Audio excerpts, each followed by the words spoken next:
पति पत्नी के सच्चे प्यार की कहानी। एक माँ जिसकी आज इकलौती बेटी की शादी है, माँ बेटी को वेडिंग गिफ्ट के तौर पर एक बैंक अकाउंट की पासबुक देती है। तो बेटी अपनी माँ से पूछती है कि ये क्या है। माँ कहती है, ये मेरी तरफ से एक छोटा सा वेडिंग तोहफा है। ये बैंक अकाउंट की पासबुक है, यह तुम्हारे जीवन के खुशी के लम्हों को संजोए रखेगी। आगे जब भी तुम दोनों की जिंदगी में कोई खुशी का मौका आए तो अपनी तरफ से इसमें कुछ पैसे डिपॉजिट करना, जितनी बड़ी खुशी उतना ज़्यादा रकम, और उसके आगे लिख भी देना कि आज ये खुशी का मौका है, इसलिए इतने पैसे जमा किए हैं। आज मेरी बेटी की शादी है तो मेरे लिए भी खुशी का दिन है, इसलिए मैंने भी इसमें 1000 रुपये की डिपॉजिट करा दिए हैं। और आगे डिस्क्रिप्शन में लिख भी दिया है कि आज मेरी बेटी की शादी है, इसलिए मैं 1000 रुपये इसमें जमा करती हूँ।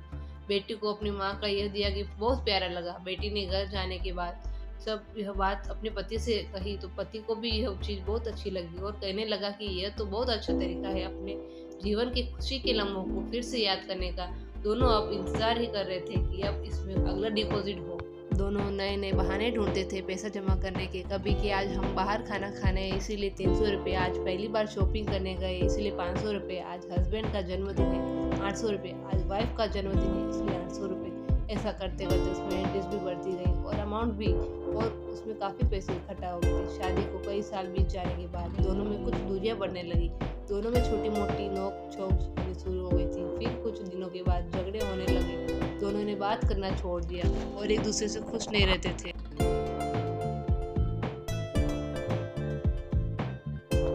माँ को अपनी बेटी से मुलाकात किए हुए काफ़ी दिन हो चुके थे, तो एक दिन माँ अपनी बेटी से मिलने के लिए बेटी के घर गई तो बेटी कहने लगी कि माँ, मैं अब और इस शादी में आगे अपना जीवन नहीं गुजार सकती। पता नहीं मैंने इतने दिन इसके साथ कैसे गुजार लिए, अब मैं इस आदमी से डिवोर्स चाहती हूँ। उधर पति भी कहने लगा कि मैं भी परेशान आ गया हूँ इसके साथ रहकर, मैं भी जीना नहीं चाहता तुम्हारे साथ, मुझे भी डिवोर्स चाहिए। माँ ने कहा, ठीक है तुम अलग हो जाना, लेकिन याद है मैंने तुम्हारी शादी के दिन तोहफे में एक पासबुक दी थी। बेटी पासबुक निकाल कर लाई तो उसमें देखा कि उसमें बहुत पैसे जमा है। माँ ने कहा, जब शादी इतनी ही बुरी थी तो पहले अपनी शादी से जुड़ी कोई याद भी अपने पास नहीं रखनी चाहिए।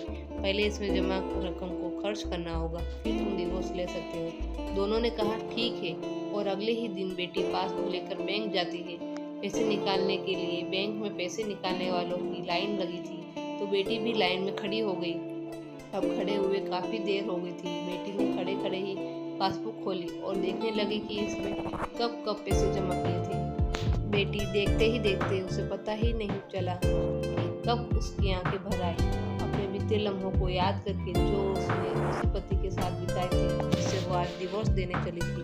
बेटी बिना पैसे निकाले वापस घर आ गई और अपने पति से कहने लगी कि ये मुझसे नहीं हो पाएगा, ऐसा करो तुम ही जाकर इसमें जमा सारा पैसा खर्च कर दो।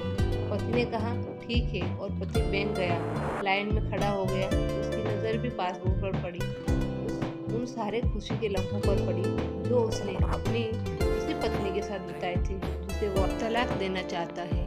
अपने जीवन के सबसे हसीन लम्हों को याद करके पति की भी आंखें भर आई और वो भी लाइन से निकल गया। पति घर आया और पासबुक अपनी पत्नी के हाथ में दे दी तो पत्नी पासबुक में देखती है कि उसमें आज ही के दिन 5000 रुपये जमा हुए हैं और उसके आगे लिखा है कि आज खुशी का दिन है, कि मुझे एहसास हो चुका है कि वो उसे छोड़ने जा रहा था जिसे वो सबसे ज़्यादा प्यार करता है। मैंने फैसला कर लिया कि अब बाकी की सारी ज़िंदगी उसी के साथ बिताना चाहता हूँ।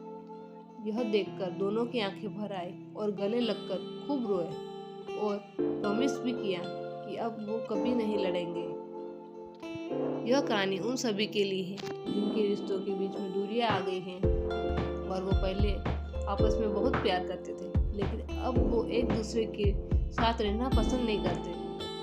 अगर आपके रिश्ते में भी थोड़ी बहुत दरारें आ गई हैं तो उन दरारों के भरने के लिए उन खुशी के लम्हों को याद करिए जो आपने एक दूसरे के साथ बिताए हैं। ये खुशी के पल आप दोनों में नई फीलिंग्स भर देंगे और आप दोनों के रिश्ते में नई जान आ जाएगी। इसलिए किसी भी रिश्ते को मजबूत बनाने के लिए अच्छे लम्हों को याद करना चाहिए, बुरे लम्हों को नहीं।